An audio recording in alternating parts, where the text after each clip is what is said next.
Talk to us about, and again, not right or wrong, but the differences in culture, and how does the culture of Body Armor kind of um, is an asset to you, as you build your career. Talk to us about that. Yeah. Um, well, I mentioned the competition piece. Like, I thrive on competition. I thrive on waking up every single day with a clear competitor of who I want to go out and take down. And so our culture embraces that, for sure. I would say we're still very entrepreneurial, but but that's a generic term, I feel like, that's used for a lot of things. I think it really is the mindset of being the hungry underdog.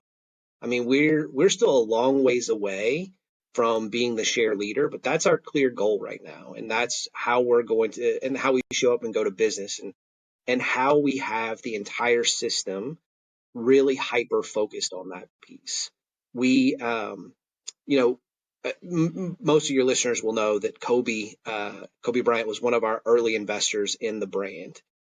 But what people, I think, don't understand is that he wasn't just a money guy. He didn't just put his money in and kind of, hope this became something one day. He was an active part of the business in the early stages. And so I wasn't fortunate enough to have joined early enough to be in those meetings, but he used to show up to our sales meetings. He used to show up to our office and work with the brand team on innovation. And he really instilled kind of that Mamba mentality into everything that we do and how we go to business. And and that to me has been the biggest difference, is just this obsession that every single person here has with being better, and getting better every single day. So we know we have a long journey ahead, and we focus on just how do we get a little bit better every single day? How do we just take it one more notch up from where we were? And having people that are just as hungry as you just feeds it kind of feeds itself, right? We're all feeding each other with that momentum and building that momentum. Do you have any insights on why Kobe was attracted to the brand? Why he felt, was it because of the natural ingredients in the coconut water? Was it something else? And again, if I'm out of bounds asking this question, we can move No, on.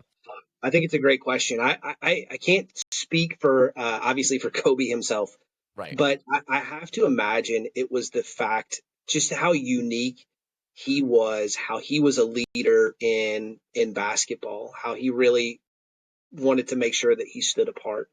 I think part of it was obviously the ingredients and the better for you piece, but I think it was more around being that underdog and showing up with something brand new to the industry that he felt was going to change the face of the industry. So I think, he was a big part in helping us, with our innovation and how we're reformulating and packaging. So he actually, again, had his fingerprints he still today has his fingerprints all over the brand. But I think it was more about creating the next great thing versus just joining what was at the time the great thing.